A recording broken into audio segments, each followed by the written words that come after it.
all my nieces and nephews are gonna be so excited about this. The Paw Patrol collab. John Levine and I came up with this song, and we were like meticulously trying to like, time certain words so that it would fit into the scene. I texted him yesterday. I was like, I actually really love this song. Like, I know it's like for kids and stuff, but I really love it.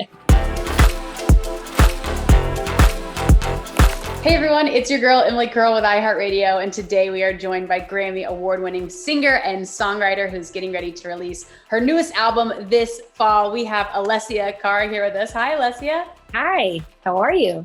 I'm good. How are you? Good, thanks. Now, it's so exciting you're entering into this new era of music, which we're going to jump on that. As you get ready to release this new album, what does the prep look like going into that? Oh my gosh, I feel like it's like just months and months and months of preparation. Like a lot of the songs are made and like a lot of the ideas are usually brainstormed like way before anybody actually sees them. So a lot goes into it, but it's exciting. It's like even more exciting now that like everything's like finally starting to come out because I can like talk about it, and I've been like, holding on to it for so long. So yeah.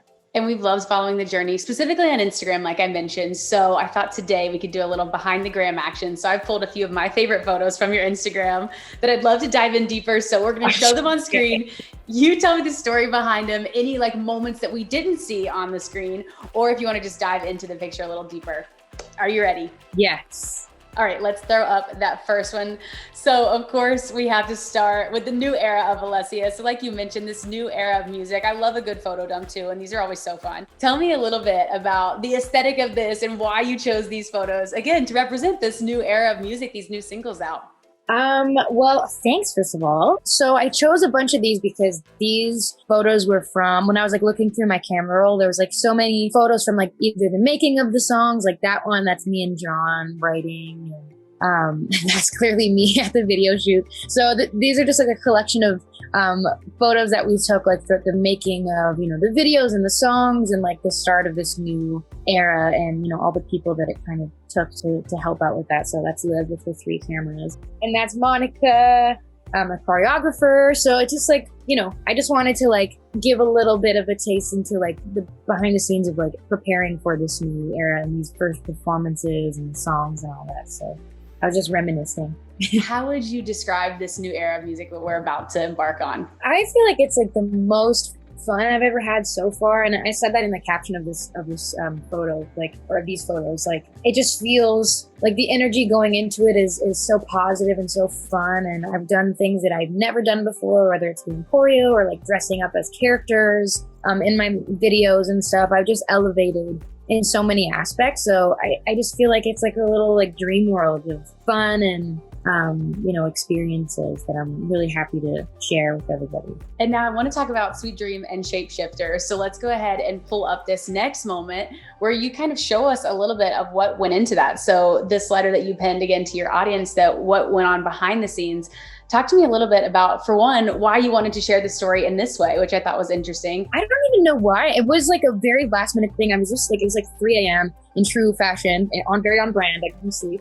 And so I just like took my journal out and wrote this like little blurb that I wanted to share with people. Because I usually I always give like context or some sort of a note to the fans before the music comes out. So I just thought I would do it this way. Since I was up, I thought I would just write it in my own words and my own writing. Also, I feel like I related so much when you said post galore this week, and I'm a little uncomfy over it because sometimes I feel like I'm like, am I sharing too much? But I want to share, so what does that look like for you? Like, what do you enjoy sharing, and how does that, your relationship with social media sort of play into this? Oh my gosh. It's like my team and my friends and stuff and my family, they like are always like having to force me to post more and like post more of myself. Like if it was up to me, I would post just like the sky and like just anything other than myself. So like when I talk too much about myself, if I'm posting too much, I always feel like annoying. I'm like, nobody cares. Like I get anxious about sharing things and like putting myself out there. So release weeks are always challenging for me, like social media wise, because you kind of have to bombard people with social stuff. And I'm like, ooh, I just cringe at myself. And I thought this was interesting too, because you talked about the duality, again, of the songs that you're releasing, the two sides to the coin. In what ways in your life were you sort of seeing that duality? In the first half of the year, I was going through a lot of tumultuous times emotionally. And so there's like, a lot of that darkness there. And then as I've healed and as I've gotten the help that I needed, I think, the songs that came out of that second half were just a lot lighter and more positive. And I was able to look at things from a different perspective. So there's definitely that happier stuff and the sadder stuff and like the before and after sort of thing. Yeah. Now let's dive in again to each of the singles and also the music video. So next up we have the Sweet Dream music video.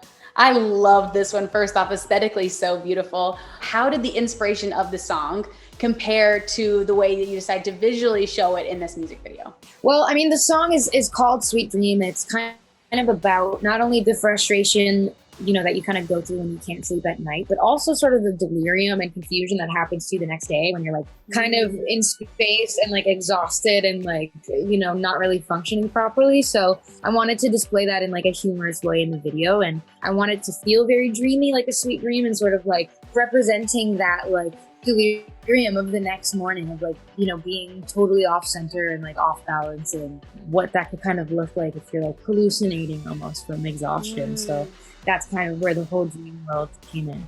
And let's also talk about the Shapeshifter music video. I love this one, all the different characters. Tell me a little bit about the inspiration behind this one. Yeah, so the Shapeshifter music video was really fun because I got to like dress up as 5 different characters. And I mean, if you know me, you know that I love dressing up and acting, and I love Halloween. Like that's my favorite time of year because I just get to dress up as somebody. So this was a dream to be able to like play different characters, and I felt like because the song is called Shapeshifter, it's about somebody shifting and changing. I felt like it would be, you know, it would make sense for me to shapeshift, you know, as different characters. Which was your favorite character? I love Inga because she's like so sassy and she's got the red hair. But then also Theodore was fun too because it was like I was playing a dude and I had a mustache and like a bald cap, which was really funny. So I mean, yeah. The looks are amazing. How long did it take to transform into each of them? Which one took the longest? Well, honestly, because I had to change between them so many times, I think it was like 9 costume changes throughout the whole day. They had to take like a short amount of time, so we had to rush like it was. I felt like I was on SNL or like in theater, like having to switch back and forth so fast. I feel like.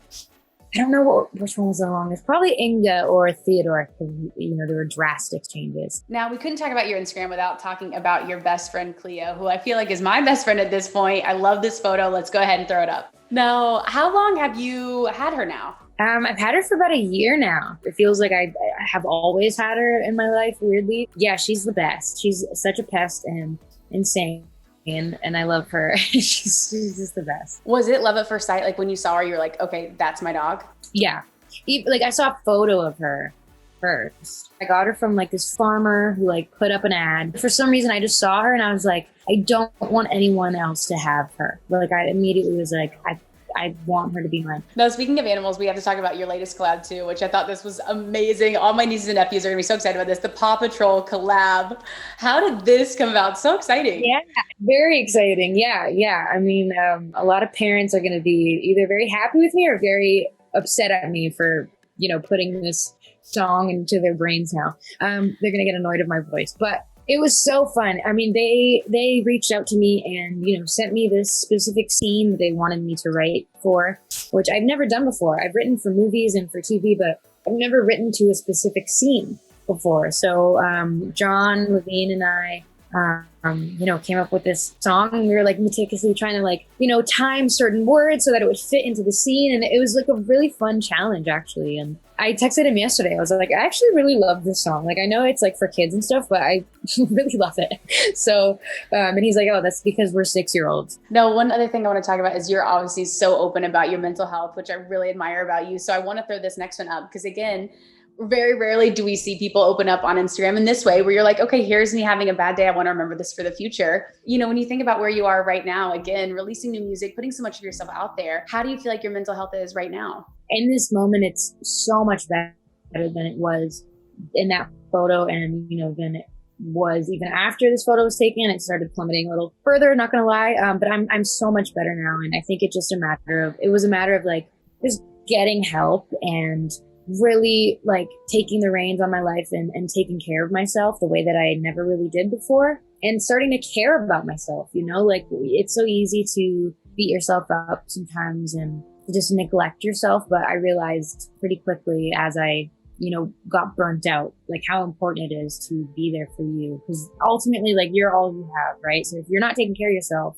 your body's going to let you know. So I feel so good now. And I mean, I'm like I'm a realist enough to know that it doesn't always last. I know I'm going to have lapses as we all do, but I'm really good now. And that's powerful. That really is. We have one last one for you that I want to throw up. And again, I know this is more of a throwback, but again, you making music, you in the studio, as we get ready to, hear your new album, what can fans expect from this album? And again, I know we're getting a little teaser with these singles, but give us the lowdown. Well, they can expect like a lot of experimenting sonically. Like there's a lot more up-tempo stuff on this project than I've ever done before. I think just like lyrically, it's a little bit more fun sometimes. And then, I don't know, it's just a lot of different genres that I'm kind of messing with. And I think lyrically, it's just the most honest stuff I've made. So there's a lot of humorous stuff. There's a lot of super personal, heavy stuff, kind of all over the place. But you definitely get a little look into my brain a little bit more than usual. So it's exciting and scary.